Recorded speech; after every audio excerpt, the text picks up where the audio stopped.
Let's talk about food labels, shall we? You've read them, or at least you've tried to, maybe. They're full of hard-to-pronounce ingredients, stuff that makes you scratch your head as you wonder, what exactly are you about to eat? But how would you feel if you knew all the junk they packed into processed foods?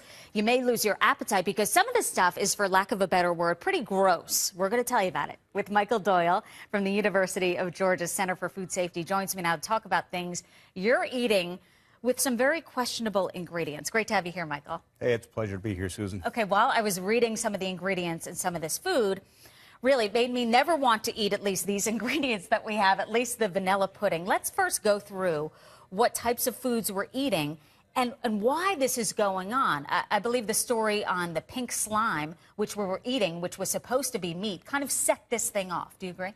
Well, pink slime, ammonium hydroxide was added to the meat as part of the process.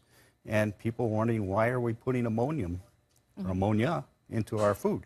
And yeah, that triggered a lot of response. And what else is in our foods? While I was reading this, it said there should be about 5 ingredients in a food that is recommended to eat. And of course, foods that you can pronounce. Remember that Breyers commercial with the little kids kind of reading the X brand of ice cream? And it was very funny. They couldn't pronounce anything. But if you do look on the back of the packages, you can't read half the stuff.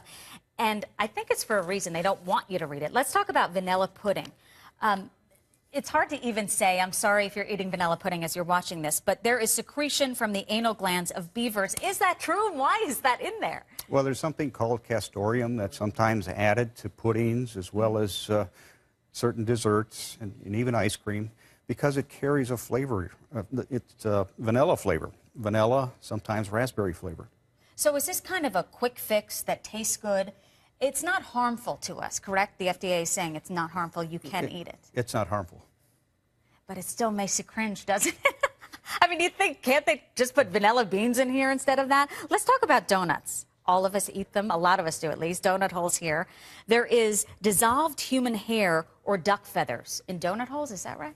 Well, actually, it's L-cysteine. It's an amino acid that's That sounds much more fancy, L-cysteine. It's important to building protein in our bodies. And so it's good to have that in there. It's important in dough. If you like thin pizza, thin sliced pizza, you have to have something like L-cysteine there, and I have some here. It's important to make it elastic so it will spread out. But it makes you think of the bigger picture, Michael, in terms of what tastes better and what is flavorful opposed to your long-term health. Have we found that there's any cancer-causing ingredients in a lot of these foods? And it makes you wonder if they'll be doing studies down the road and we find out that these aren't that good for us. I remember the documentary called Food, Inc., where they really uncover a lot of the processed foods and what we're putting in our bodies. Well, many of these ingredients are normal, like the L-cysteine is a building block to protein. Protein is an important part of our body. I'd rather have a banana, I think, than a donut. All right, we're going on to the chili. We have to talk about this fast food chili.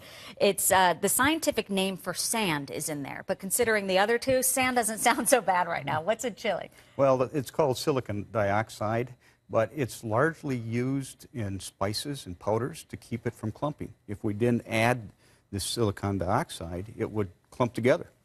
And so the chili that's in there is a spice. And the reason we'd add the silicon dioxide is to keep the chili from clumping together.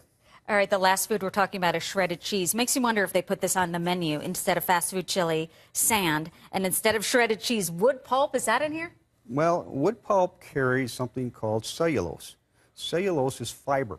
That's why we eat a lot of fruits and vegetables in large part, because it carries fiber. It's the same type of fiber. It's the cellulose in fruits and vegetables that's put into this type of a food. And this food would be the texture would be very mealy. It wouldn't be as easy to carry and put onto other foods. Okay, so the bottom line, do you recommend that people do the research before eating these foods, or you say this won't hurt you, it's just there to make it taste better, the food? Well, it can taste better, it can feel better, it's more enjoyable in many cases, and in some cases it costs less. All right, Michael Doyle, thank you for shedding light on what we're eating. And of course, I keep thinking back to that pink slime. Things are changing because people were now aware of this. Appreciate your time, Michael. Thank you.